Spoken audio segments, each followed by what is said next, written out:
নমস্কার, জয় হিন্দ, জয় ভারত, জয় শ্রীকৃষ্ণ। তৃণমূল নেতা আর দুর্ঘটনা ঘটাবে না বা কোনো ঘটনা ঘটাবে না তাও কি হয়? ঘটনা ঘটিয়ে এরা বাঁচতে পারে না। ঠিক আছে? তো দেখুন এতদিন ধরে চুরি, ডাকাতি বা ধর্ষণ, লুটমার এই সমস্ত জিনিসগুলো করছিল এবং এই রাজ্যে ছিল ভালো ছিল। যাই ছিল করছিল। পশ্চিমবঙ্গের মধ্যেই করছিল। এবার কি করেছে? এবার ওড়িশাতে গিয়ে করেছে। কি করেছে দেখুন, আমি আপনাদেরকে দেখাচ্ছি। এই ভিডিওটা আগে দেখুন। ठीक है साइड जाओ गाड़ी फाड़ी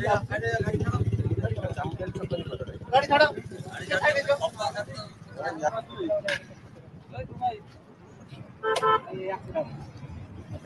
सर हाई लोग ना हम वाला कर दे এই সিদ্ধার কাকে বাড়িয়েছে তো তৃণমূলের বিধায়ক গৌতম চৌধুরী কি করেছে? বিরাট বড় অ্যাক্সিডেন্ট করেছে এবং অ্যাক্সিডেন্ট করে একজন ব্যক্তিকে মেরে ফেলেছে।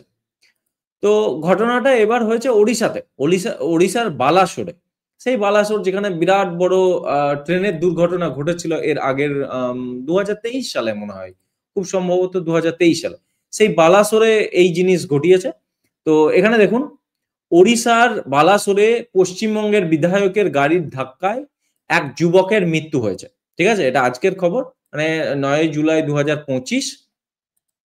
তো এখানে দেখুন জানা গেছে যে গাড়িটি হাওড়ার, হ্যাঁ, হাওড়া উত্তর বিধানসভা কেন্দ্রে, মানে উত্তর হাওড়ার বিধানসভা কেন্দ্রের বিধায়ক গৌতম চৌধুরী এবং তার পরিবার পুরী থেকে ফিরছিলেন। ঠিক আছে?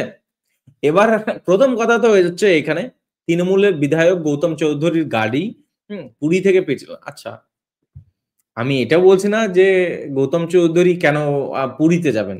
জগন্নাথ দেব তো ওনার দিদি প্রতিষ্ঠা করে দিয়েছেন না। জগন্নাথ ধাম প্রতিষ্ঠা কে করে দিয়েছে? ওনার দিদি। হ্যাঁ, গৌতম চৌধুরীর দিদি তো প্রতিষ্ঠা করে দিয়েছেন দীঘাতে। তারপরেও অ্যাজ এ তৃণমূলী, হ্যাঁ, বা তোলামূলী যাই বলিন না কেন, হুম, তো তাদের তো মানে ইয়েতে যাওয়ার কথা নয় না, পুরীতে যাওয়ার কথা নয়, কথা নয়। আমি বলছি না যে যেতে পাবে না, প্রত্যেক হিন্দুই যেতে পারে। ঠিক আছে? যারা নিজেদেরকে হিন্দু মনে করে তারা যেতেই পারে, ভগবান জগন্নাথের দর্শন করতে পারে। কিন্তু ওনার দিদি কি তো প্রতিষ্ঠা করে দিয়েছেন ইয়েতে, ওই কি বলে দীঘাতে। তো তারপরেও গৌতম চৌধুরী নিজের পরিবারকে নিয়ে পুরী গেছিলেন। যাই হোক, গেছেন। তো তার গাড়ি এত জোরে ছিল যে এমন ধাক্কা মেরেছে, হ্যাঁ, ন্যাশনাল হাইওয়ে 16 এর উপরে ছিল, গাড়ি চলছিল।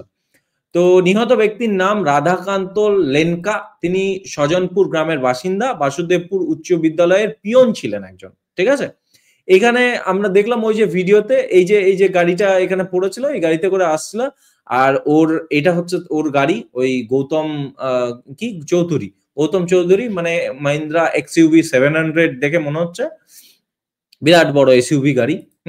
তো প্রত্যক্ষদর্শীরা বলেছেন যে ব্যস্ততম মহাসড়কদের মধ্যে এটি সড়ক 16, মানে এটা হচ্ছে আমাদের ন্যাশনাল হাইওয়ে 16 এ চৌধুরীর গাড়িটির সঙ্গে লেনকার দু চাকার গাড়িটির মুখোমুখি সংঘর্ষ হয়। ঠিক আছে? তো পুলিশ সূত্রে জানা যায় যে সংঘর্ষে লেনকা মানে ওই পিয়ন, ওই ব্যক্তি যে মারা গেছেন, মৃত ব্যক্তি গুরুতরভাবে আহত হন এই সংঘর্ষে। পুলিশের সদস্যরা তাকে তাৎক্ষণিকভাবে শিমুলিয়া কমিউনিটি স্বাস্থ্যকেন্দ্রে নিয়ে যায়, মানে লোকাল যে ওখানকার যে স্বাস্থ্যকেন্দ্র ছিল সেখানে নিয়ে যায়। তবে সেখানে পৌঁছানোর পর চিকিৎসকরা তাকে মৃত ঘোষণা করে। এবার এখানে দেখুন, দ্রুত গতিতে গাড়ির সংঘর্ষে গাড়ি দুমড়ে মুচড়ে গেল। তো প্রত্যক্ষদর্শীরা পুলিশের রিপোর্ট থেকে জানা যায় যে ঘটনাটি তীব্র ছিল, যার ফলে গাড়িটি যা দ্রুত গতিতে চলছিল বলে সন্দেহ করা হচ্ছে, মানে প্রচুর স্পিডে ছিল গাড়িটা। তো মারাত্মকভাবে দুমড়ে মুচড়ে যায়।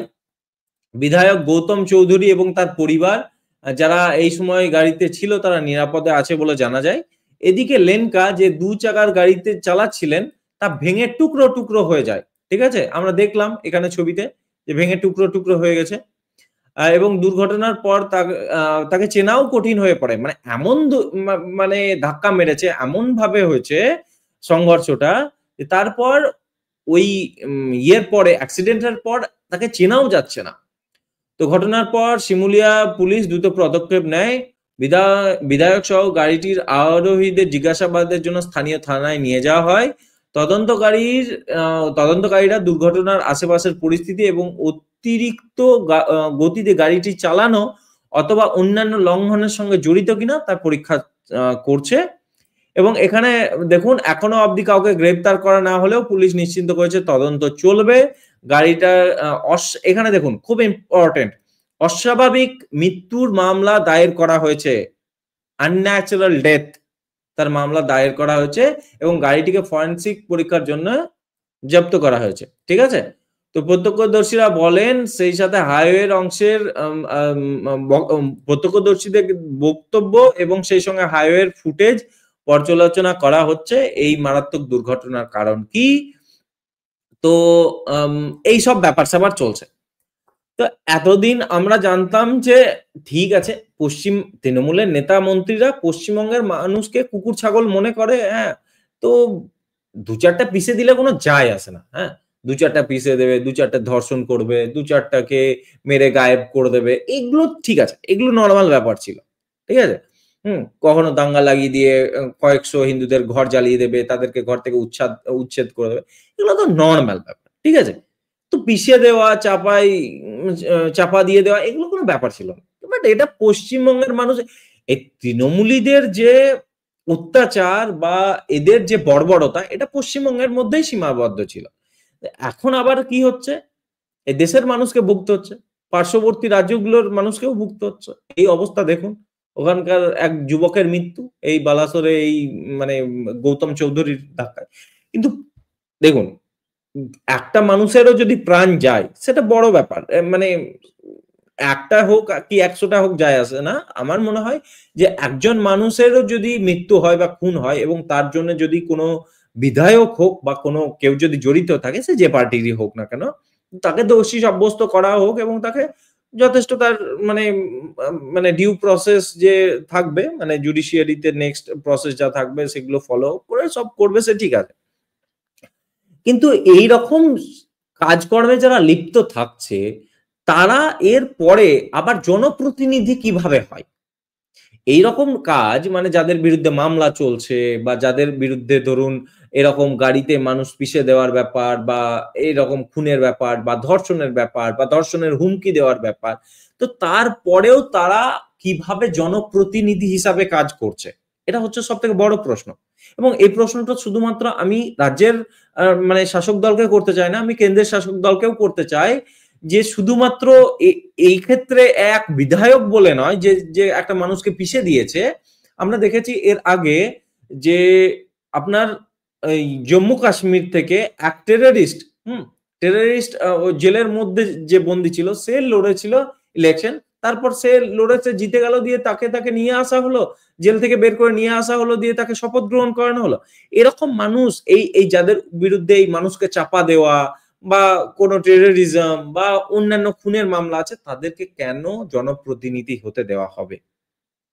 এবং আমাদের রাজ্যের, মানে আমাদের পশ্চিমবঙ্গের মানুষের ভুলের জন্য পশ্চিমবঙ্গের মানুষ যে মানে পাপ করে এদেরকে নির্বাচিত করেছে, তার ভুক্তভোগী পশ্চিমবঙ্গের বাইরের মানুষকেও যে হতে হচ্ছে, যে পশ্চিমবঙ্গের মানুষ মানে বাইরের রাজ্যের মানুষকেও যে এর খেসারত চোকাতে হচ্ছে, এটা এখন দেখতে হচ্ছে আমাদের।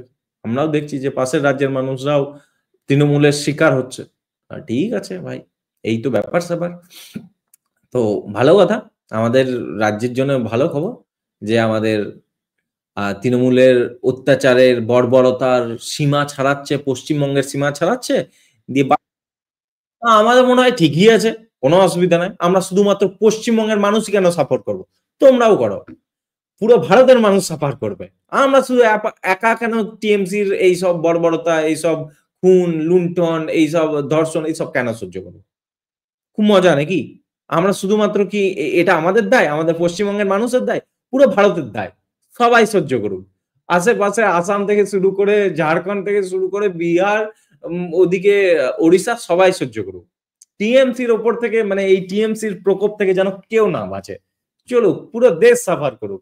তবেই যদি টনক নড়ে তো নড়বে নরেন্দ্র মোদীর। তো চলুক, খুব ভালো কথা, সাধুবাদ। তো যাই হোক, নেক্সট পরের ভিডিওতে দেখা হচ্ছে। ততক্ষণের জন্য জয় হিন্দ, জয় ভারত, জয় শ্রীরাম।